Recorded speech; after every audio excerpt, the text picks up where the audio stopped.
Hay miradas que lastiman, miradas que encierran, miradas que naturalizan, miradas que rompen, que estigmatizan, que estereotipan, miradas que reparan, que reconstruyen, gritan. Hay miradas. ¿Y vos qué ves? ¿Qué ves cuando me mirás? ¿Podremos educar nuestra mirada?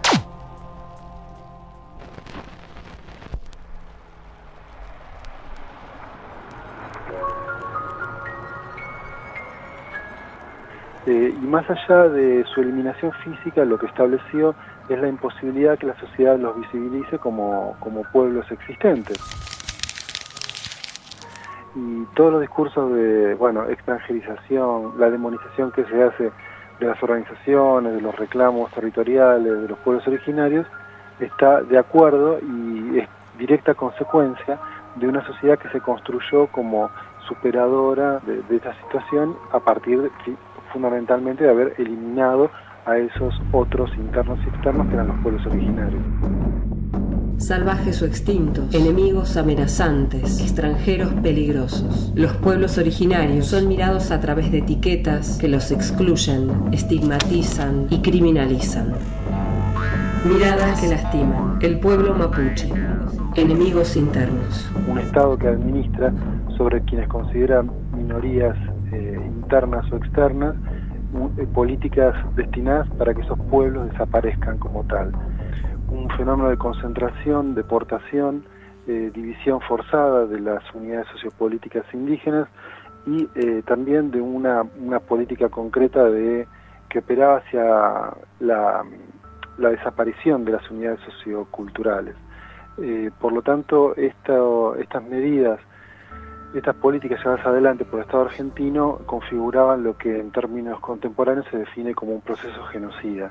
El concepto de genocidio ha sido un concepto desarrollado a mitad del siglo XX precisamente para enfocar este tipo de procesos como fue el caso argentino con respecto a sus pueblos originarios.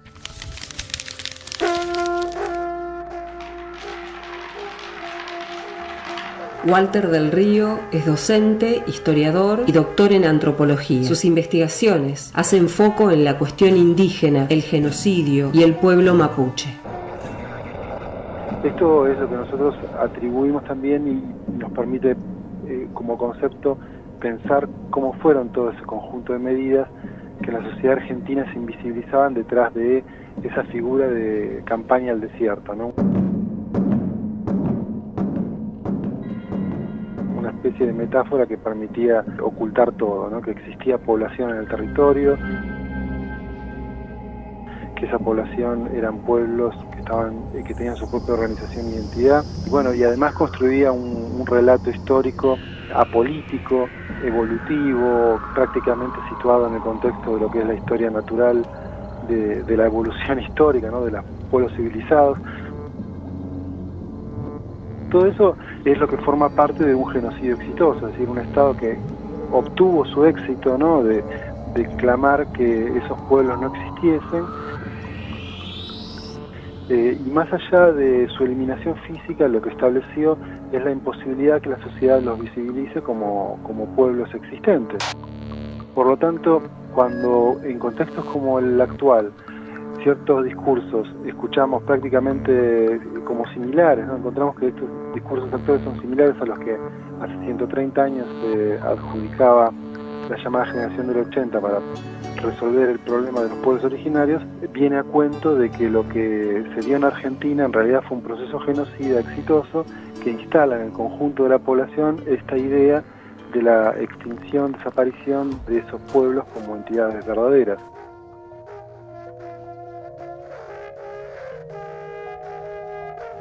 Y todos los discursos de, extranjerización, la demonización que se hace de las organizaciones, de los reclamos territoriales, de los pueblos originarios, está de acuerdo y es directa consecuencia de una sociedad que se construyó como superadora de esta situación a partir fundamentalmente de haber eliminado a esos otros internos y externos que eran los pueblos originarios. Miradas que lastiman. El pueblo mapuche.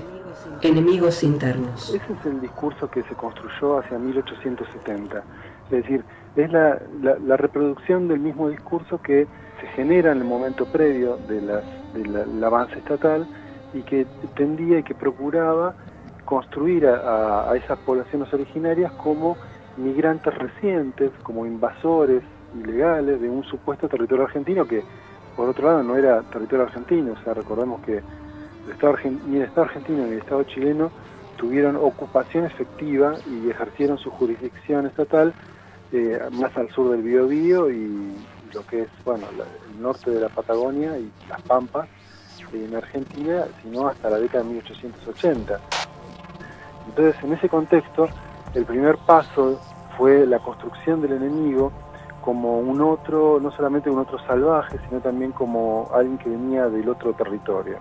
Y la peligrosidad, ¿no? Y el temor a ese otro salvaje se construyó de forma paralela, tanto en Argentina, con el discurso que planteaba que el peligro había venido del otro lado de los Andes, como también en Chile, donde se sostuvo que la mezcla que había tenido los araucanos con los pueblos de las Pampas había degenerado a estos, entonces los había convertido en feroces ladrones, digamos, de una raza que estaba en decadencia.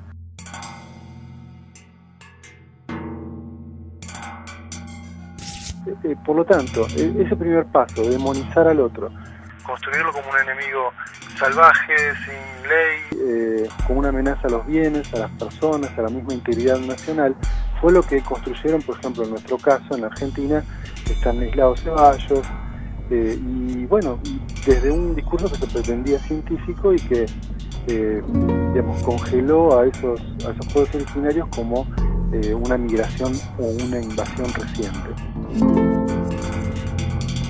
Con el paso del tiempo, ese discurso permaneció sin ser tocado, ¿no? Mayormente porque no hubo una denuncia. Por el contrario, ese genocidio fue exitoso. Y repito, cuando hablo de genocidio estoy hablando del Estado que lleva adelante políticas para que explícitamente los pueblos indígenas no existan como tales, separando a los niños de sus madres, impidiéndole que tengan sus autoridades originarias, que ejerzan su forma de vida, su espiritualidad.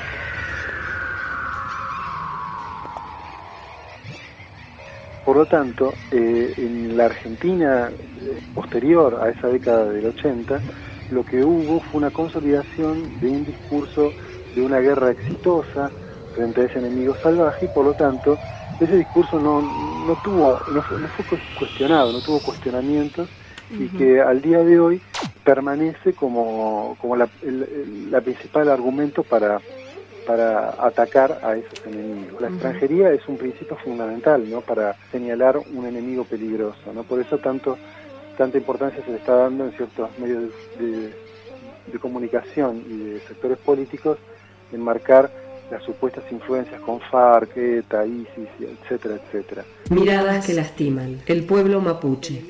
Enemigos internos.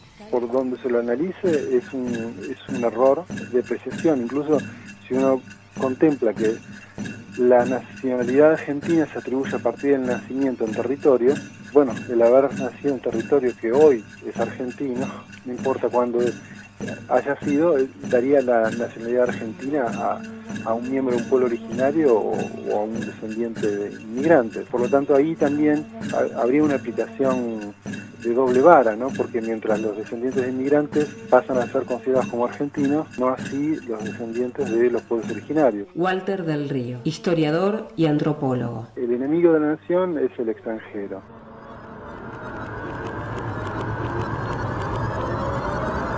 Básicamente es el sospechoso porque no es, digamos, parte de ese supuesto nosotros.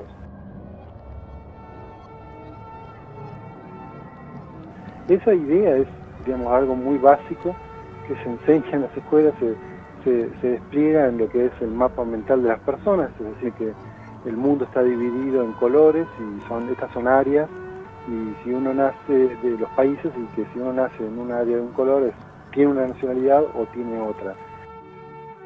Esta identidad dicotómica, en algunos casos excluyente, es el elemento quizás más visible de lo que es la idea de nación, ¿no? en esos términos. Entonces es una idea muy sencilla, que además en este caso está asociado con la idea de que el vecino es ladrón y es el que causa todas las desgracias de la nación, ¿no? Por ejemplo, el inmigrante de países limítrofes es un peligro para la existencia del pleno empleo en Argentina. Es una xenofobia selectiva, ¿no? Ahora, el elemento al que se le asocia esta extranjería, digamos, vinculada con lo mapuche araucano, tenía que ver con esta idea de que eran los saqueadores de las estancias, ¿no? Esa construcción de un otro, no solamente extranjero, sino también asociado con la irracionalidad, con la bestialidad y con el salvajismo, es algo difícil de correr en una sociedad en la cual hasta el día de hoy, cuando se representan los pueblos originarios, se les pone a los chicos una pluma o un taparrabo. Miradas que lastiman. El pueblo mapuche. Enemigos internos.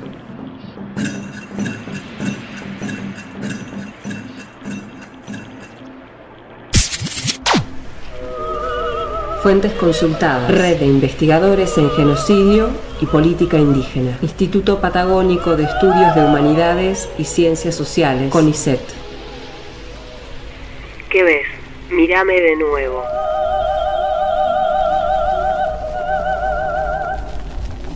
Miradas. Idea y realización. Clementina Crisoliti. Radio Nacional Zapala, la radio de todos.